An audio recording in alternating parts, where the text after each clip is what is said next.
Salve, salve galera do Central HQs, bem-vindos a mais um vídeo de resenhas. Vou abordar lançamentos com vocês que vocês conseguem achar no site da loja Liga HQ, parceira aqui do canal, que terá o link na descrição desse vídeo. Vamos começar por Excalibur, essa publicação da editora Panini Comics, material encadernado, capa cartonada, ao preço de R$ 21,90, 180 páginas, que compila as edições Excalibur Special Edition This World is Drawn e Excalibur 1 a 5, escrita por Chris Claremont, desenhada por Alan Davis.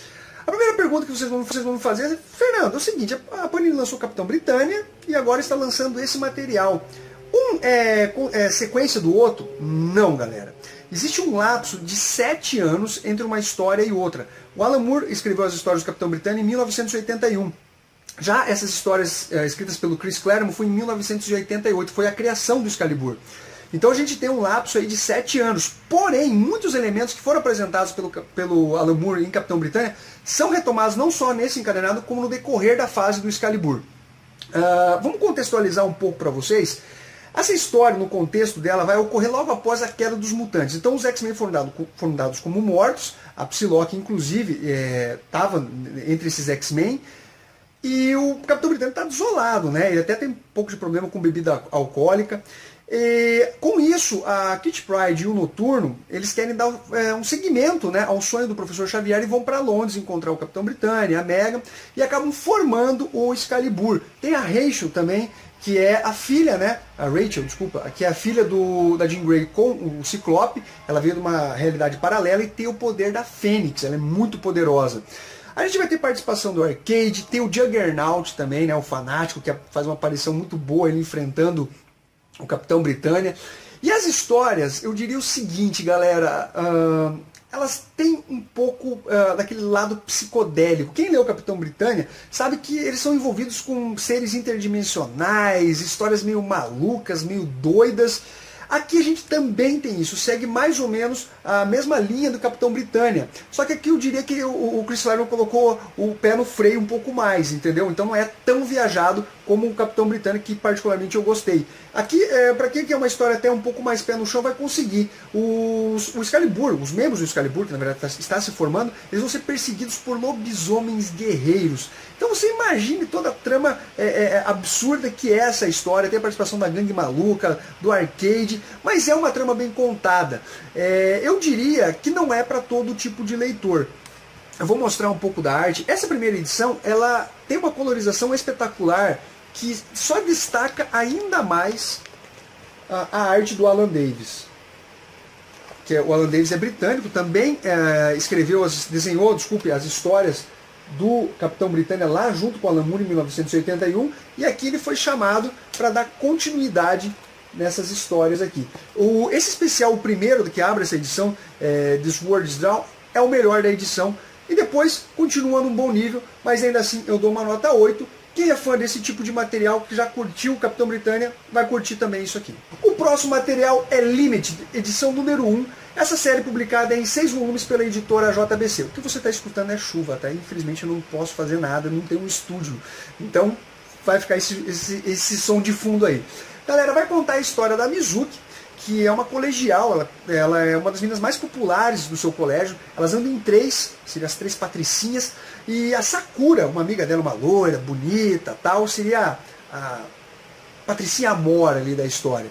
E a Mizuki, na verdade, ela não é exatamente uma menina má, mas as amigas dela fazem bullying, então ela acaba fazendo vista grossa para esse bullying em relação às outras meninas, né, porque elas são super bem vistas, né, todo mundo quer ser elas. E então aquelas pessoas que não pertencem exatamente a esse grupinho aí de meninas de status elevado no colégio, elas acabam sendo ridicularizadas, humilhadas.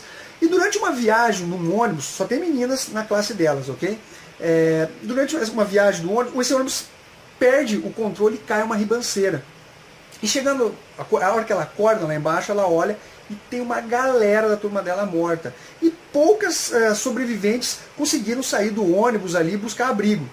E uma dessas meninas é uma que sofreu muito bullying, sabe? É assim, a mais coitadinha da turma. A gordinha feia, que todo mundo fica zoando, que não quer ela nos grupos de estudo, deixa sempre ela por último nas escolhas. Só que o ponto que de oprimida, dentro desse universo, desse micro-universo, essa menina que sofria bullying, ela acaba sendo a opressora. E como que a Mizuki, essa outra amiga dela, que sobreviveu, são 3 patricinhas, a Sakura acabou morrendo, e sobrou a Mizuki mais essa amiga. Como que elas vão lidar com isso? Porque essa outra garota, ela guarda muito rancor, muito ódio delas.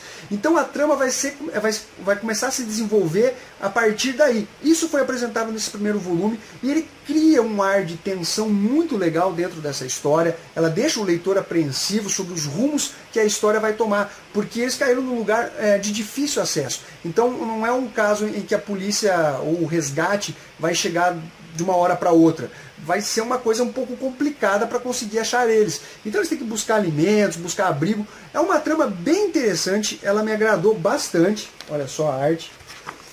Uma arte bem competente. Aqui elas estão meio que discutindo. Aqui a cena que elas estão embarcando no ônibus. Eu gostei bastante desse mangá aqui. Eu daria uma nota 8 para ele. Vou continuar acompanhando porque me interessou bastante. O próximo material, Os Invisíveis, volume 5, publicação da editora Panini Comics, Conte Até Zero, escrito por Grant Morrison, desenhos do Phil Jimenez. Essa publicação aqui ela custa R$ 25,90, 236 páginas, compila as edições 8 a 16 da segunda série dos Invisíveis lá dos Estados Unidos. Eu já fiz resenha de vários, acho que todos os volumes dos Invisíveis, e essa série eu acho ela fenomenal. Ela tem um ar meio lisérgico, assim, meio viajado, que o Grant Morrison sabe fazer muito bem dentro dessa publicação, ao contrário do que ele fez em Crise Final, onde o leitor tem um pleno entendimento da história. Não é fácil assim você pegar todas as referências, mas se você ler com mais calma, relaxado, você vai conseguir sim entender a história.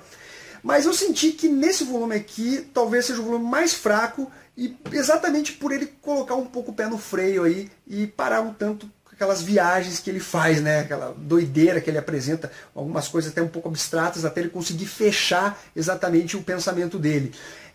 Isso se deve, acredito eu, pelo fato da revista estar sendo ameaçada de cancelamento. Então eu acho que ele quis deixar um pouco mais popular a publicação.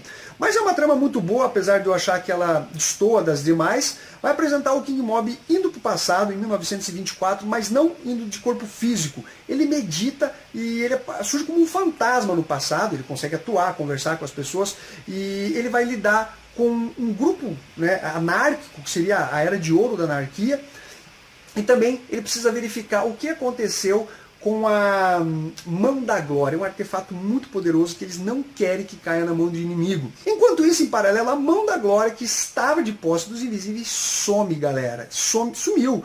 E um dos membros dos Invisíveis está sendo acusado de traição. Mas será que ele realmente traiu ou está sendo dominado pelas forças inimigas?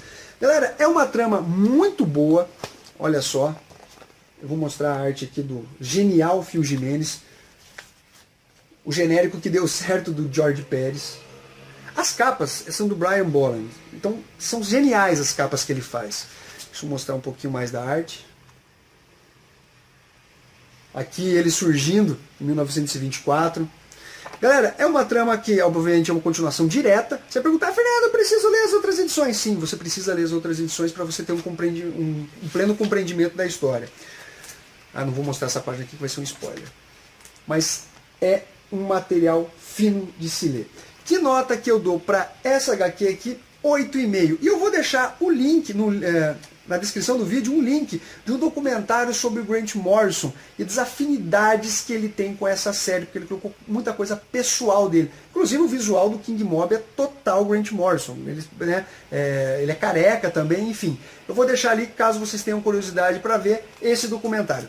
Galera, é isso daí. Espero que vocês tenham curtido esse vídeo. Curtam, compartilhem e não deixem de acompanhar no blog. Se inscrevam, galera. Um abraço para todos. Até a próxima.